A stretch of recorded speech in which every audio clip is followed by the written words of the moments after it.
Olá, boa noite. Hoje no TV Notícias tem o trabalho dos agentes de combate à dengue no levantamento rápido do índice de infestação por Aedes aegypti, Lira, que voltou a ser realizado em Uberlândia esta semana. Tem também a corrida contra o tempo de atletas da cidade em busca de patrocínio e apoio nas Paralimpíadas em setembro deste ano. E ainda a falta de vacinas contra H1N1 em Belo Horizonte e um curso sobre educação financeira de graça oferecido pela UFO. Essas e outras informações agora no TV Notícias.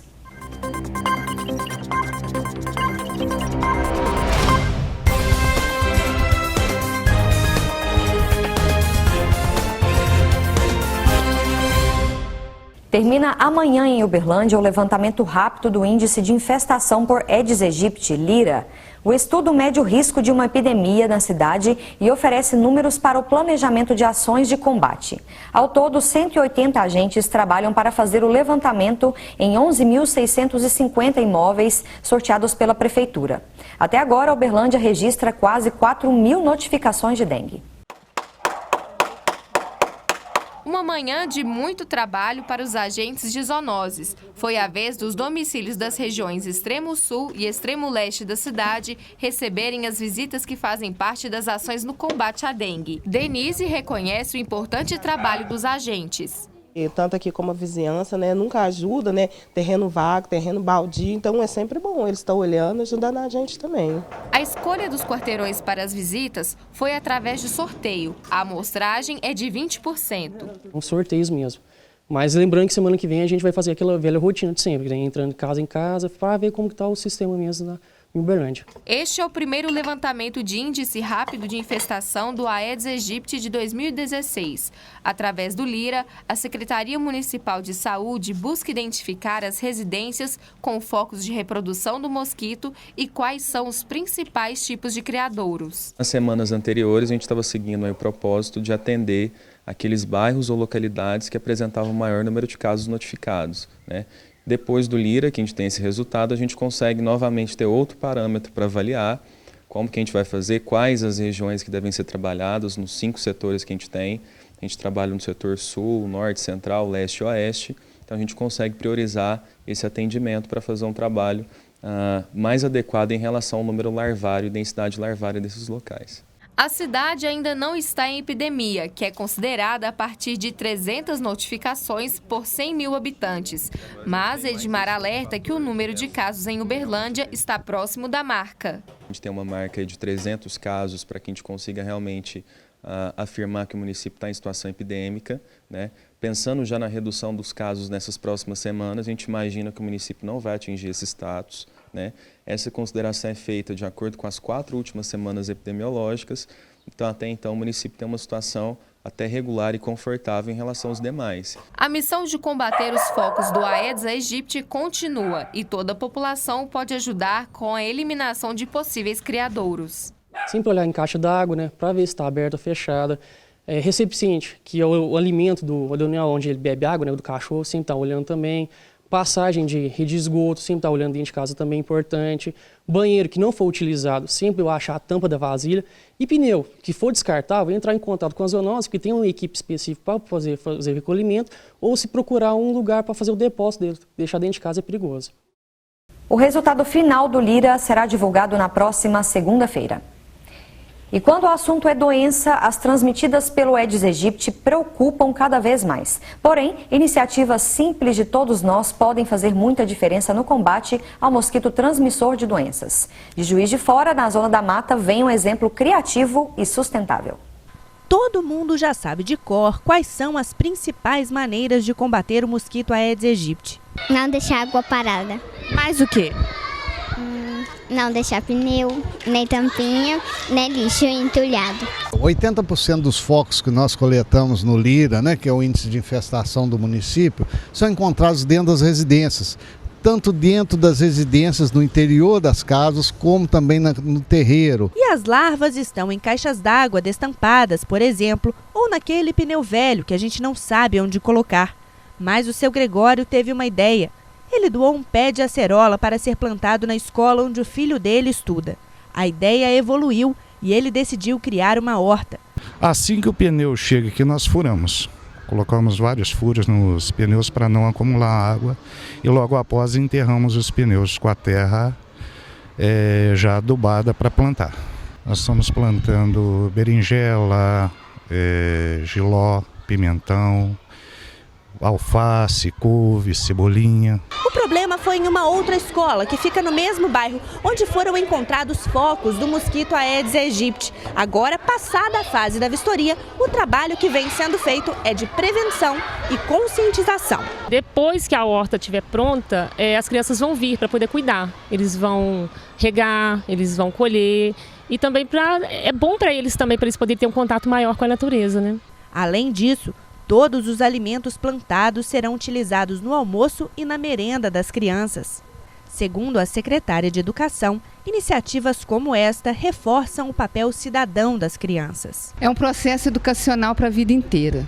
Os cidadãos, as crianças já são cidadãos do município, mas eles são empoderados nesse momento do conhecimento que pode fazer que em seus lares convençam seus pais a um processo de limpeza da sua própria casa, dos ambientes vizinhos e possam, vamos dizer assim, serem agentes de formação. As crianças são agentes de formação de suas famílias. Outras escolas também estão trabalhando a conscientização dos alunos. Cada escola, com a sua potencialidade, vem criando alternativas, fazendo palestras, passeatas, participando da gincana, né, que foi proposta, e cada uma, dentro do seu contexto, propõe ações diferenciadas, desde a creche até os anos finais do ensino fundamental.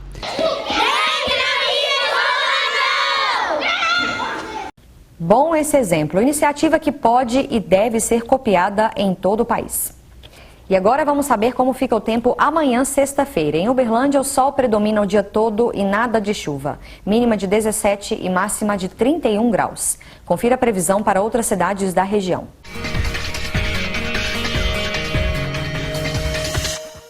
Mínima de 15 e máxima de 30 graus em Patos de Minas. A previsão do tempo é de sol o dia todo. Sol forte entre algumas nuvens em Campina Verde. A mínima prevista é de 19 e a máxima não deve passar dos 33 graus. Em Patrocínio, a previsão também é de tempo quente, nada de chuva.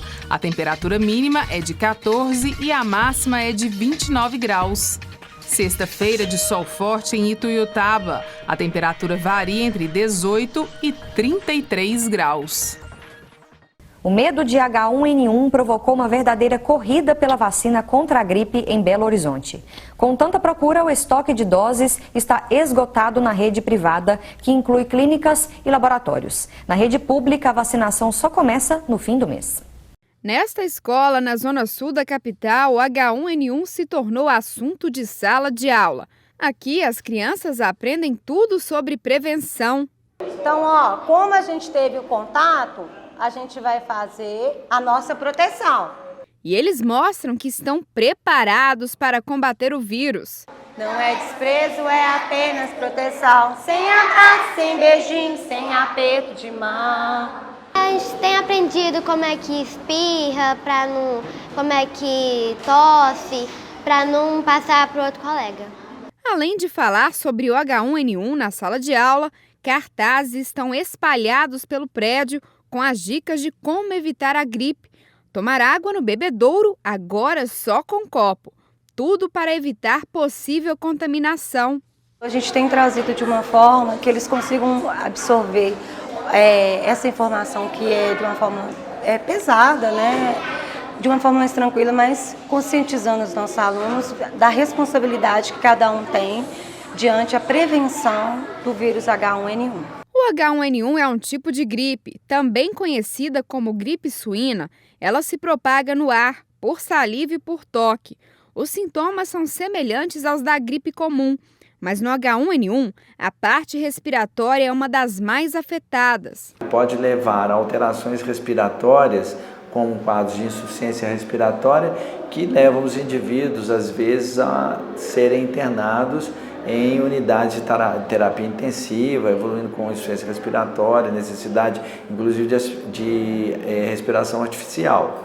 O número de casos de H1N1 no Brasil é preocupante. Só neste ano foram registradas quase 450 confirmações e 71 mortes. 11 estados no Brasil registram infecção causada pelo vírus. Aqui na região sudeste foram 372 casos. Isso significa que aqui são 84% das confirmações contabilizadas em todo o país. A situação se torna mais preocupante porque, com a grande procura pela vacina, os fabricantes estão tendo dificuldade em suprir a necessidade da população. Na rede particular, a procura tem sido tão grande que a vacina já está em falta. Nesse momento, não. Nós recebemos, na semana passada, uma quantidade pequena de vacinas, que acabou no mesmo dia, e estamos tendo bastante dificuldade para comprar a vacina. Os distribuidores, os fornecedores têm tido dificuldade para entrega. Então, o cenário é meio complicado. Luciano está preocupado com a mulher grávida e a filha pequena. Há dias procurando a vacina, mais uma vez ele saiu do hospital particular sem a imunização. Não tem vacina. Nós já fomos em 2 clínicas já e não tem vacina. Com Wesley não foi diferente. Ele veio de Contagem procurar a vacina para a filha pequena e voltou para casa sem conseguir atendimento. Agora é esperar e me informar para quando tiver a gente voltar para poder dar vacina nela. Em caso de sintomas, o paciente deve procurar um médico. Os grupos mais preocupantes são os idosos, crianças e as grávidas. Às vezes os quadros de tosse, às vezes o quadro de dor no corpo muscular, né, uma inapetência, uma perda de apetite, uma cefaleia, uma dor de cabeça intensa, né, com a queda do estado geral. O TVU Notícias vai para um rápido intervalo e volta já já, não saia daí. Zika zero. O mosquito não é mais forte que o país inteiro. Tudo que acumula água é foco de mosquito, então se liga na dica. Mantenha os tonéis e barris de água sempre tampados. Espalhe essa informação para sua família, colegas e para a comunidade do seu bairro. Contamos com a sua ajuda no combate ao Aedes aegypti e a todas as suas terríveis consequências. Zika zero. Denuncie os focos do mosquito no 136. Realização: Governo Federal, Ministério da Educação e Universidade Federal de Uberlândia. Apoio Cultural, Rádio e TV Universitária.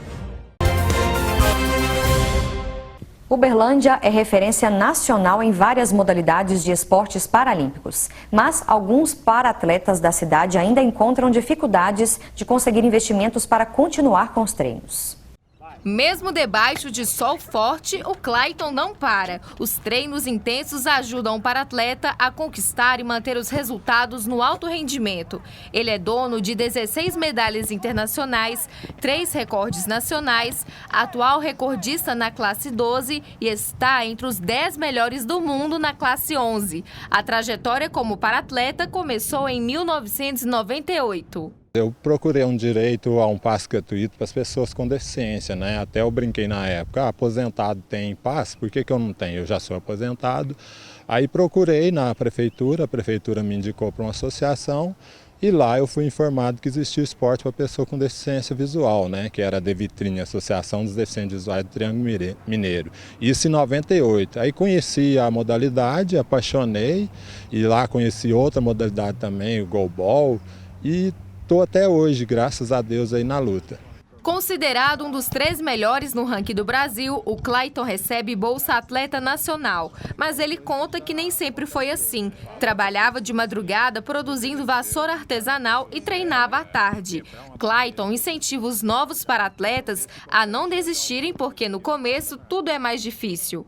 Eu trabalhava das 6 da manhã às 2 da tarde, ia para o esporte às 3 e voltava e trabalhava à noite de novo para poder me manter. Existem as entidades trabalhando para que o atleta que chega na iniciação tenha uma melhor condição de treinamento, de hospedagem, de transporte. Hoje a gente está trabalhando para isso, né? Inclusive eu faço parte de uma diretoria para a gente buscar essas melhorias junto ao poder público. Leandro é o treinador do Clayton. Ele explica que a dificuldade dos para-atletas conseguirem patrocinadores é um costume cultural no país que precisa ser mudado. O esporte paralímpico ainda precisa ser reconhecido como esporte de alto rendimento. E essa é a realidade. Os atletas treinam 2 sessões diárias, a semana toda. Os resultados são resultados a nível, inclusive, de Olimpíada. Tanto é que existe um debate aí se os atletas paralímpicos vão ou não poder competir nos Jogos Olímpicos. Wellington começou a treinar atletismo em 2004, campeão brasileiro nos anos de 2011, 2013 e 2014 nas provas combinadas e peso e atual campeão nos 1.500 e salto triplo. No momento, ele recebe patrocínio de 2 empresas de Uberlândia e uma de outro estado. Ainda assim, concilia a rotina de treinos com o trabalho e os estudos. Nada nesse momento me fez desistir dos meus objetivos, sempre ali focado, sem apoio moral, mas sempre com a ajuda do professor. E as pessoas falavam, meu filho, para que você vai fazer isso? Isso não te dá futuro, mas só que eu sempre estava ali, forte e firme. O jovem campeão incentiva os colegas para-atletas a não desistirem mesmo diante das dificuldades de apoio financeiro. Ótimo. No caso, o que você deixaria, né, de conselho também para outros atletas, até mesmo mais jovens, que sonham, né, em querer começar e também lidam com essas dificuldades da falta de investimento? Olha, então, no começo nunca é fácil para ninguém, porém, eu acho que a gente tem que persistir, por causa que, igual eu estava te falando, a vida não é fácil, então tem que meter a cara à tapa e seja o que Deus quiser, independente de ter patrocínio ou não. O treinador Leandro explica que outra dificuldade é que antes dos para-atletas conseguirem apoio com investimentos, na maioria das vezes precisa já ter um histórico de vitórias. É um prejuízo, porque o talento, se ele tiver a estrutura e o investimento necessário do início, com certeza o resultado final seria melhor. E agora o assunto é emprego. Para quem está em busca de uma oportunidade de trabalho, agora é hora de conferir algumas vagas disponíveis em Uberlândia.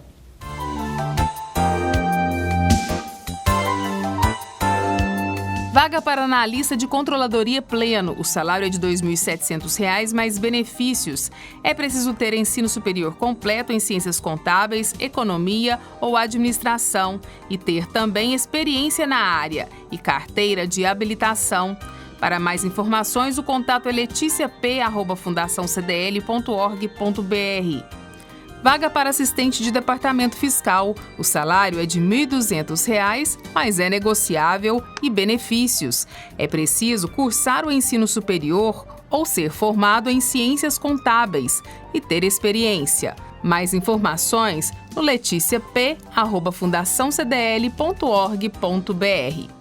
Vaga para comprador. O salário é de R$ 1.300 mais benefícios. O candidato precisa ter ensino médio completo e experiência comprovada como comprador.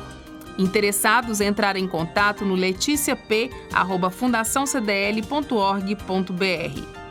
Vaga para consultor comercial para atuar com ensino de idiomas. O salário é de R$ 1.000 mais comissão. É preciso curso superior ou técnico na área comercial e experiência na área de educação. O contato é consultoria@fundaçãocdl.org.br. E para quem estuda no período da manhã, tem estágio em atendimento. O salário é de R$ 400, mais vale transporte. É preciso cursar o ensino médio regular. Interessados em enviar currículo para cdlestágio01@fundaçãocdl.org.br. Tem estágio também em psicologia para atuar na área psicotécnica. O salário é de R$ 600, mais vale transporte. O candidato precisa ter cursado as disciplinas de técnicas de exames psicológicos. Mais informações ou contato pelo consultoria@fundaçãocdl.org.br. O Setor Integrado de Ações de Promoção à Saúde, SIAPS, e a Diretoria de Qualidade de Vida e Saúde do Servidor da UFO desenvolvem um projeto de consultoria e gestão financeira familiar e pessoal. A repórter Gislene Rodrigues traz mais informações para a gente. Olá, Daniela. Todos os servidores da UFO podem participar do projeto e ele é gratuito. Para ter mais informações, eu converso com a Odete Dan Ribeiro, que é coordenadora do SIAPS. Odete, primeiro, explica para a gente como que surgiu a ideia desse projeto que ajuda os servidores a cuidarem das finanças. Em 2005, que foi feito esse projeto, porque aqui nós temos um trabalho que antes era o plantão e hoje é o acolhimento psicossocial, que nós acolhemos os servidores. E neste plantão, né, que era na época, ficou constatado a grande maioria dos servidores estavam com problemas financeiros. Perante isso, o CIAPS achou por bem criar este programa para dar uma assessoria, né, um trabalho educativo com essas famílias dos servidores que estavam apresentando esses problemas. E o trabalho é dividido em duas frentes? Sim, o projeto consiste em palestras. Essas palestras nós damos nos setores, nas áreas, né, conforme tem a solicitação, a gente vai até o local, dar essas palestras educativas, nos campos de fora também, os nossos parceiros, que são os nossos partícipes, que são os outros órgãos federais. E a outra frente de trabalho é o atendimento individual com o servidor. O servidor pode ligar, fazer o agendamento e nós atendemos individualmente nesse trabalho da educação financeira, ajudando o servidor a fazer o seu orçamento familiar. Ótimo. E só para confirmar, então, deixe o convite para os servidores participarem, entrarem em contato. Sim, nós convidamos aos servidores que estiverem interessados em conhecer nosso trabalho. Quem está à frente do projeto hoje é a Joelma, assistente social do nosso setor. Pode ligar no setor, que é o 3225-8071, e agendar o horário para o atendimento. Odete, muito obrigada pelas informações. Então, fica o convite para todos os servidores da UFO, lembrando que é gratuito. É com você, Daniela. Obrigada, Gislene. E em instantes tem informações sobre como escolher um bom livro para crianças. É já já, não saia daí.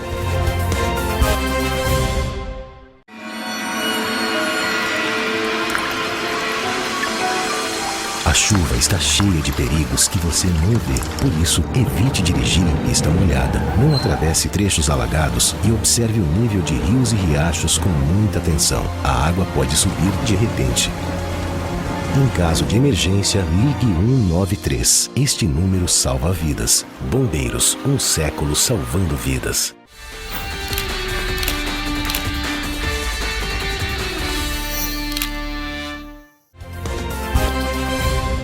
E hoje tem ópera em Uberlândia, Dido e Enéas. A história, baseada no livro 4 de Eneida, do poeta romano Virgílio, será apresentada no Teatro Municipal de Uberlândia, às 7 horas e também às 8h30 da noite.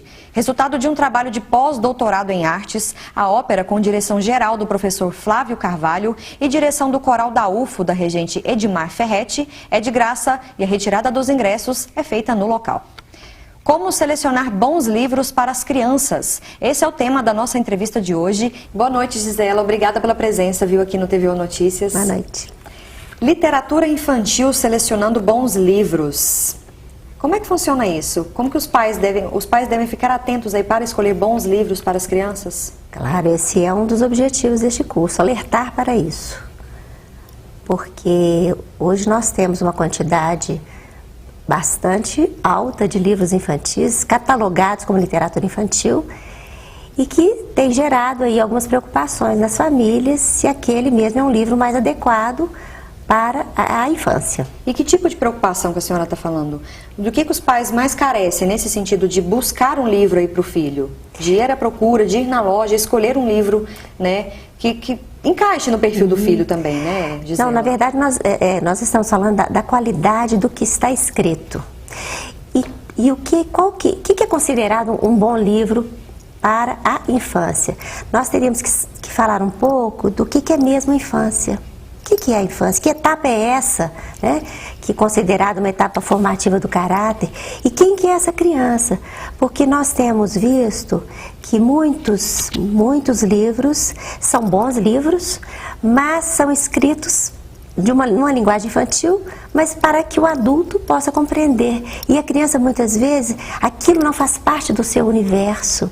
Então, a linguagem, as figuras são adequadas, o texto é pequeno, às vezes é adequado à capacidade da criança de ler, mas o conteúdo não, né? Foge do que é prioritário, do que é da infância. Nós temos visto muito isso, né? Então, nós temos que saber mesmo para quem nós estamos escrevendo, quem é essa criança, do que ela precisa, como ela está formada, como é que é a mente da criança, como que essa sensibilidade recebe o que está escrito. Então, este curso, ele vai... É bem importante, né? É bem importante. Isso, né, Gisela? Bem importante, porque, por exemplo, se você me perguntasse assim, Gisela, o que você acha assim, muito importante num bom livro? Eu diria que é um livro que leva a criança a pensar, mas a pensar sem temores, sem se angustiar pelaquilo que ela está lendo, nem pelo texto e nem pelas imagens. Porque muitas vezes a imagem impressiona negativamente, ou o texto lhe mete medo, né? Então há uma grande quantidade hoje de livros escritos para trabalhar com os temores, com os medos das crianças. E aí eu pergunto, quem colocou esse medo lá? É o conteúdo, a gente está falando de conteúdo, Nós estamos falando e do determinadas conteúdo. Histórias infantis podem influenciar tanto positivamente quanto negativamente na formação ali da personalidade da criança. Sim. Né, Gisela? Exatamente por isso, porque a infância é essa etapa formativa do caráter. Então não se lê um livro, uma história, sem esse compromisso de ver o que tem dentro. Se lê com algo entrando dentro de nós, né? Isso tanto no adulto quanto na criança. Não tem uma leitura assim, estou lendo só para me divertir. Na diversão tem a reflexão, tem ali uma imagem. Quer dizer, eu trabalho comigo sobre o que eu leio. É muito subjetivo, né? Não fica muito só subjetivo. ler, existe interpretação, né, Gisela? Então, o livro infantil ideal teria que ter conteúdo, texto, imagens, todos ali casados para o perfil da criança. Adequados à infância. Adequados à infância. Isso. E para os pais, e as dicas para os pais? No curso, né, que vai ser oferecido no sábado, não é isso, Gisela? No sábado, às 9h30. Qual que é o primeiro passo aí para os pais procurarem livro para os filhos? É desbravar na literatura infantil?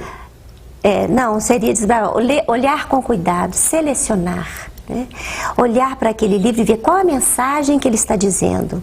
É um livro que vai deixar uma sensação boa, agradável, de encantamento? Isso é muito importante. Ou é um livro que vai provocar uma angústia, um temor, uma falta de compreensão, algo que ela não está entendendo, né? E não basta colocar a criança para ler, né? Muitas vezes é preciso sentar com ela e ver o que é que ela está entendendo, o que é que está ficando daquela imagem que ela está vendo. É uma pós-leitura, né? Um acompanhamento pós-leitura também, Sim, né? Isso é muito importante. Agora, existem alguns escritores que você indica? Aí eu penso que eu seria, assim, injusta se eu dissesse, assim, nomes, né? Mas a dica principal é essa, né? Não compre o livro por ser um livro. Há livros muito bons e há livros que não são bons, né? Então, que procure, que leia o contexto, que observe se aquilo vai deixar na criança essa sensação gostosa, né? De valentia, de valor diante da vida. E não de apocamento do ânimo, né? De inibição, de constrangimento. Porque muitas vezes os livros são escritos com essa intenção, mas isso não gera na criança a vontade de vencer o medo, de vencer os temores. Fica o convite, então, para quem nos assiste, né? O curso é no sábado, as inscrições são gratuitas, né? Gratuitas. Como que é o meio para fazer a inscrição? Só telefonar pelo telefone ou e-mail. Qual que é o telefone? 3237-1130 ou uberlandia@colegiologosófico.com.br. Tá certo. Muito obrigada pela sua entrevista aqui no TV Notícias. E a gente fica por aqui. Lembrando que as reportagens exibidas estão na página da TV Universitária no Facebook ou no YouTube. Se você quiser dar dicas ou sugestões, nosso e-mail é redaçãotvu@gmail.com. Uma ótima noite para você e até amanhã.